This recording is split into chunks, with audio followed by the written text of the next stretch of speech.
Hi guys, Moi, welcome back to the channel. If you're new here, please consider hitting on that subscribe button, turn on your bell notification so you get notified each time a video drops on the platform, right? So we're going to be checking out 15 interesting and sometimes odd differences between Finnish and English, right? So the official link to this video will be on my description box. Feel free to go check the person's channel, subscribe to the channel, but let's go check out those 15 interesting and sometimes odd differences between Finnish and English, and I'll be back. Hello everyone and welcome back to English Tips for Finns, and this is video number 16. Okay, I wanted to make a video where I talk about some of the differences between the English language and the Finnish language, and trust me, this is a very small sample of all the differences.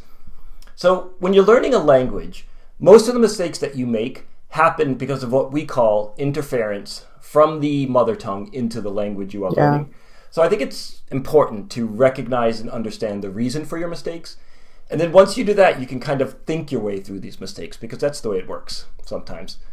So all my videos are targeted towards Finns, but I think this video will also help English speakers who are interested in the Finnish language.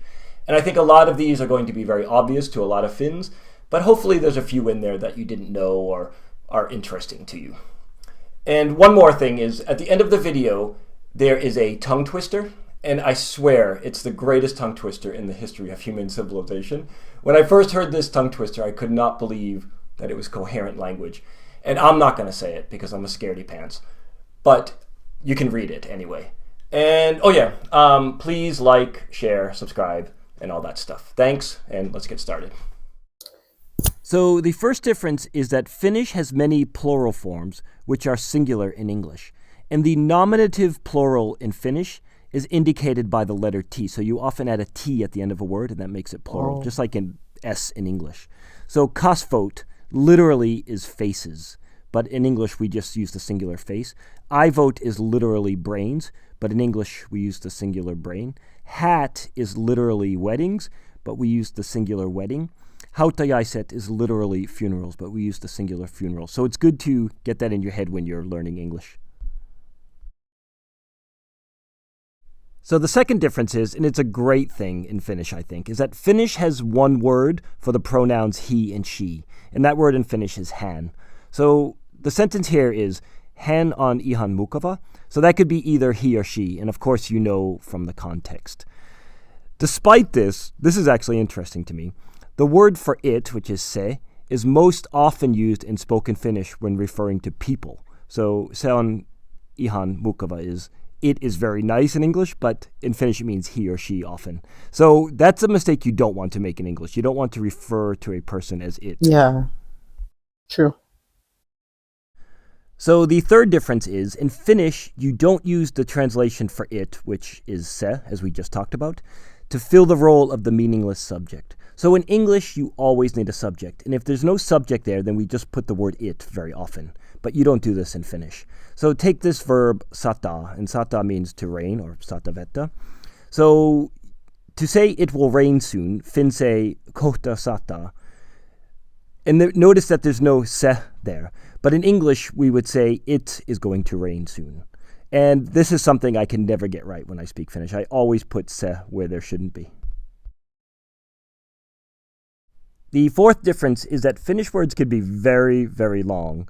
Just take a look at this crazy word, Very long. which was sent to me by a viewer, and I'm sorry I couldn't.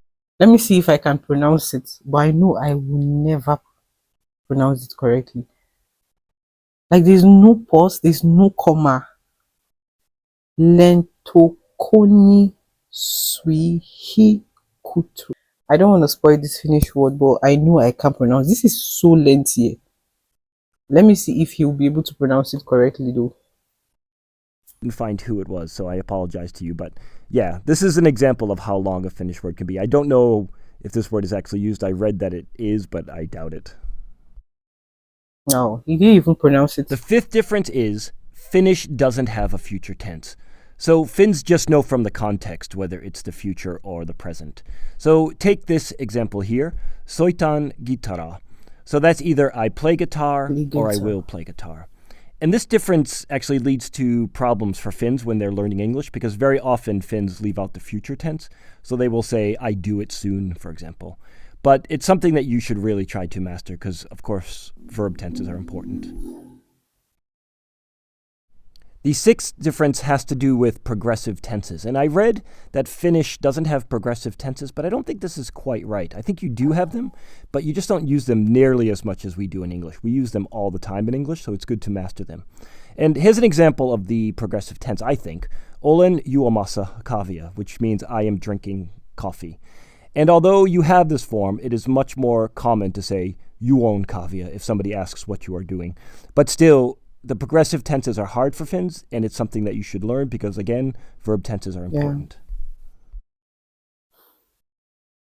The seventh difference is, in Finnish, the pronoun as the subject is often left out as it's indicated in the verb ending in the first and second person. So it sounds complicated, but it's really not. So basically, Finns mostly leave out the pronouns I, you, and we.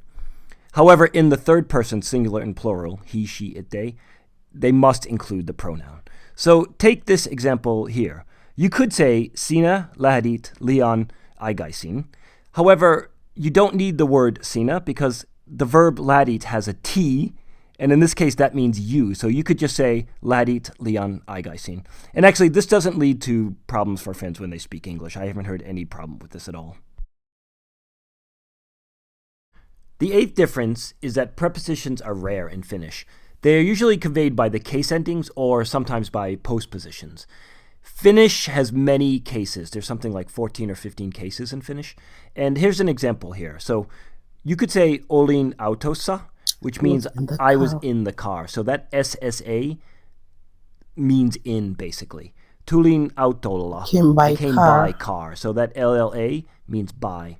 Hän käveli autolle. He walked to the car. So LLE sort of means to here. And this is an important part of Finnish. And this causes that Finns have many problems with prepositions in English, but that's just the way it is. Every country does. So the ninth difference is that in Finnish, there are no articles. Again, case endings do all the work. So cases are hugely important in Finnish. So look at these examples here. Soin omenan means I ate an apple. So the N at the end of omena causes it to be an apple. Soin omenat. I ate the apples, all of them. The T at the end of omena causes it to be all of them. Soin omenoita. I ate some apples. And it's the oita at the end of that made it to be some. Is the reason why it's translated that way. So, like prepositions, articles are very difficult for Finnish speakers, and they're difficult for everybody around the world, but still, it's good to try to get past them. So the 10th difference is really odd and interesting, I think. So, in spoken Finnish, you can use the passive form of the verb to serve as the active form of the first person plural. And again, this sounds complicated, but it's really not. So the first person plural is usually indicated by the pronoun we. So the active form of we are going now is nyt menemme. However, in spoken Finnish, people don't say that very often. Instead, they use the passive form, which is nyt mennään. So you could say nyt mennään could be let's go now or we are going now. So it's the passive that can serve as the active, which is interesting. So the 11th difference is that Finnish is probably one of the most phonetic languages on the planet, while English is probably the most unphonetic. So what phonetic means is that the spelling of the word matches the sound. And this is a really good feature of Finnish, and I wish it was the same in English because everybody has spelling problems, even native English speakers do. This next one really isn't a difference, but I just wanted to throw it in there because it's so cool. So Finland has one of the best palindromes. We have many great ones in English too, but this saippua kivi kauppias is fantastic. And I guess it actually means something. I'm not sure how true that is. And the translation is a dealer in lie. And the 13th difference is that there's no direct translation for the word please. And this leads to a lot of problems for Finns when they're speaking English because please is a very common word in English. But in Finnish, people get around it by, for example, using the word thanks, which is kiitos or kiitti, or they use the conditional, but somehow they find a way to be polite, but it's just not with the word please. So it's good to try to master the word please in English because it is common and polite. The 14th difference is there is a polite form of the pronoun you in Finnish. And it's used pretty rarely, actually. So usually when people are speaking to old people, for example, and they want to be polite, then they would use this form. So look at this sentence here. Te voitte tulla. So it's translated as you can come, but the word te here is the pronoun, and it can either be used as the plural or the singular polite form. Okay, this next one isn't actually a difference, but I liked it so much I had to put it in here.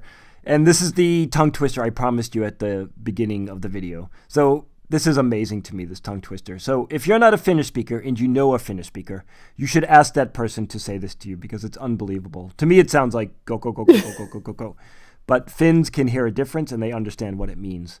Okay, so that's it. Thanks for... Oh my god, this was incredibly beautiful. Why do I feel like he's a great teacher? He teaches well that you can clearly understand.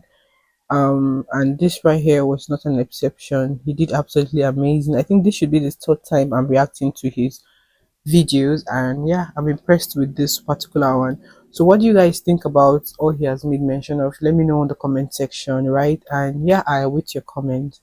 I'll see you guys in my next video.